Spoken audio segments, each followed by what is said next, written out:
I am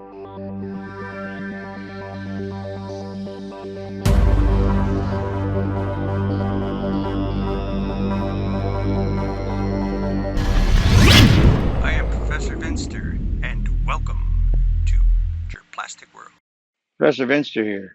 I was working on a few different trucks and some other videos, and I decided I wanted to make a small, kind of like a shunt truck, my own basic design.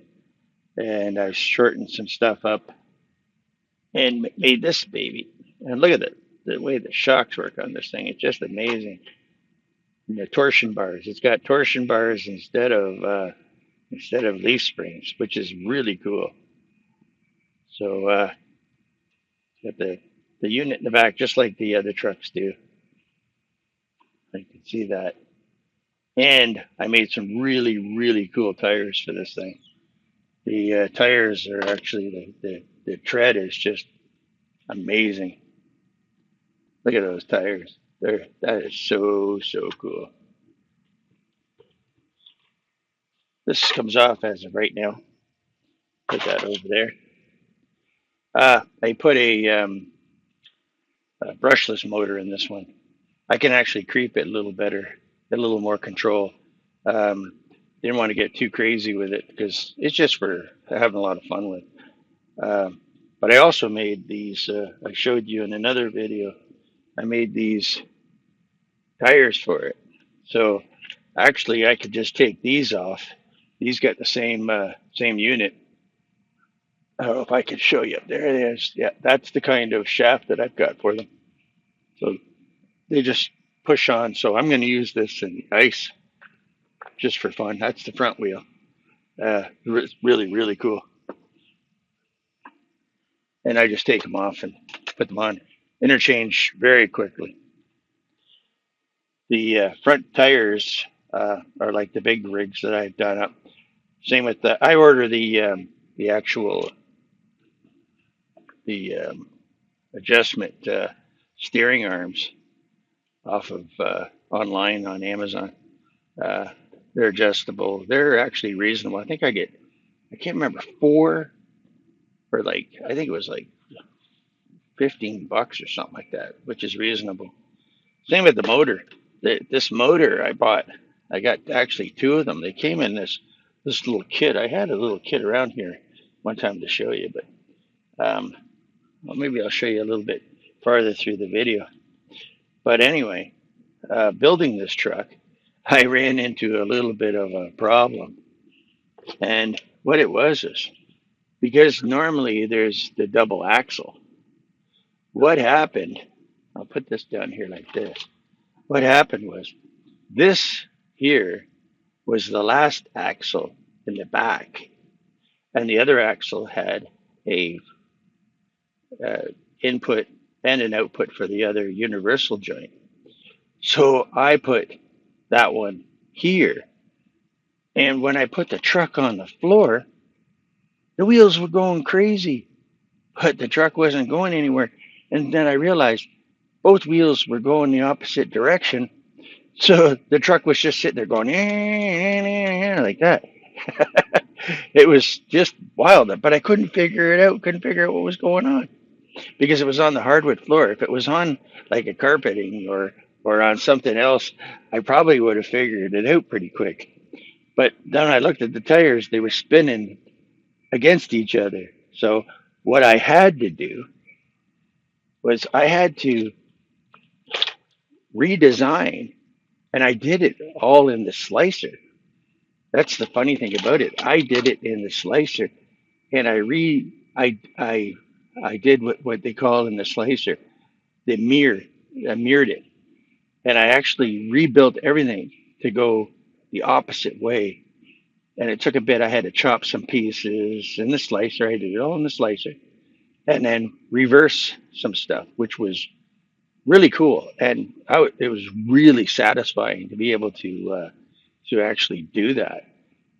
Maybe another video I'll show you exactly how I did that. But I thought, well, maybe the front axle will work, but the way the gearing was, see, where the crown gear is inside here, okay, was on the opposite side. So, and then I was comparing, I'm sitting there, it was racking my brain going, how am I going to do this? So, because I wanted it four-wheel drive. So, and I didn't want the back of the axle being shown that there was a that it had a output. I wanted it to look like a real truck. So that's what I how I did it. And all the universal joints are all done in uh, PLA Plus Pro. Now that's new on the market. That's two times stronger than the Plus. So that's really cool. Again, TPU tires, and nothing on this one is done with PETG because I'm actually tapping stuff out, which I've showed on my other video, which you can go to. I actually tap drill with the actual tap and put things in. That way, sometimes I don't have to put nuts on them and stuff like that. But this is really fun. And I love, like I said, I love the suspension of it. And I had the tracks on it for a while. You may have seen pictures. I actually made it so that the tracks could go on it. And then I have the fenders.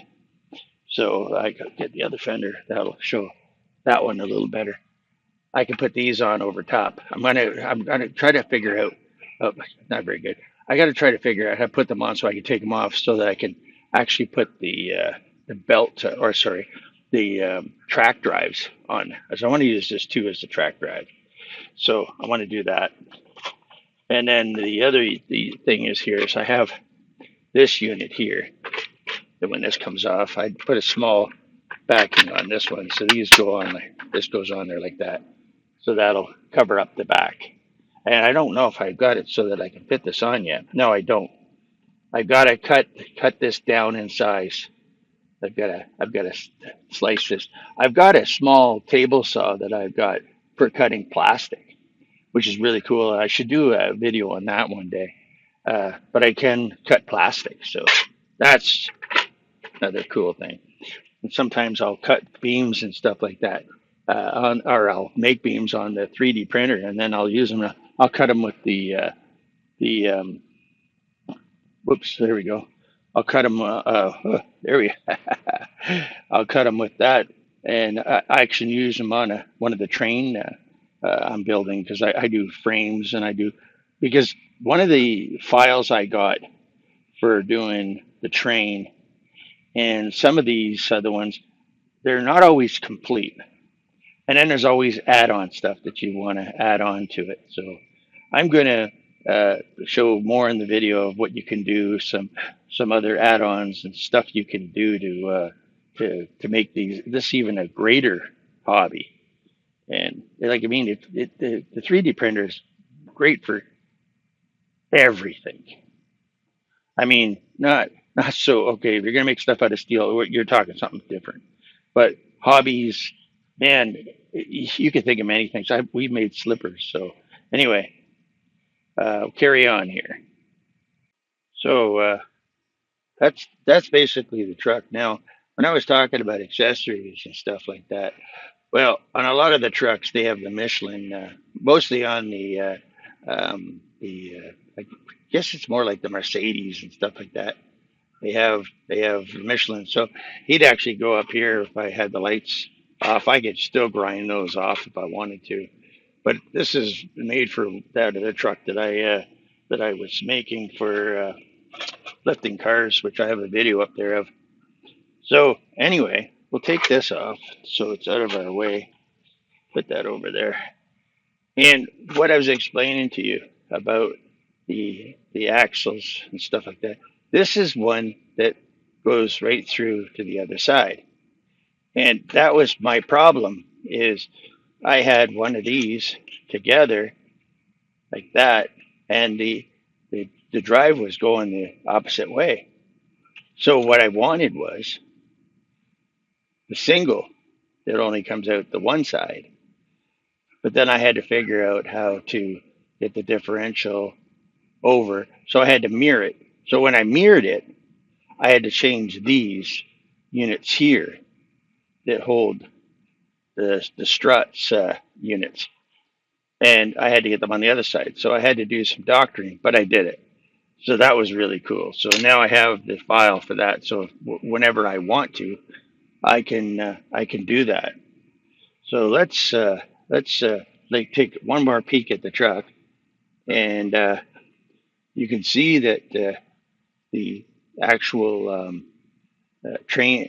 This is a drive. The drivetrain goes in there, and of course, when this unit here, the motor goes in the one side from the motor at the front there goes in the one side, and then this one goes to the front. Um, uh, I guess, well, you don't call it it's the front end, front axle, and of course the rear axle. And yeah, so and then it's got the bumpers like the other trucks, but it's got the taillights. So I'll put the lights in those, and then of course it has unit. The bumper goes on the servo, and I don't know if we can see this here, but yeah, sure we can. This is how it's set up. There you go. So I put a big steering arm on there, and I actually print the steering arm, or the servo arm. I'm sorry, not the steering arm. I bought that, and there's all the yokes and all that in between the wheels, like that. It takes time, but it's really cool when you can put something like that together. So I'm hoping that this will encourage some of you to go check out some of the stuff you can do with your own. And also, I wanted to mention I make these. These are pylons, and they're made. You see how soft they are?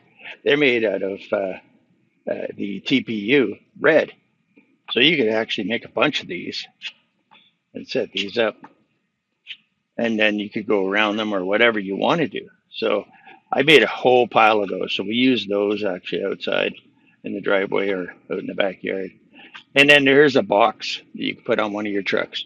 It's actually got the door that slides open. See? And you can make bigger ones of these too. This actually slides. It's got, when you print it, it's all printed in one piece. You don't have to put the slide in. It prints like that. So that's cool. Also, you can make your expanding steel. You can do that whatever you want with that. And you can make compressor tanks for your trucks or compressor tanks for whatever. You can make jacks. This is a really cool jack. So um, actually, if I move this stuff out of the way, maybe I can actually show you how this jack would work. So if we put the truck here, we can put the jack under the wheel. There you go. So one wheel up on the jack or off the jack. I just made it fly across the room. Anyway, that's the deal. So that's how the jacks. And you can make all kinds of different ones. There's actually here we go. There's ramps. There's stuff you can make for whatever you want. Whatever you want, you can make it for your RC hobby. It's a lot of fun. Thanks for watching, and please subscribe.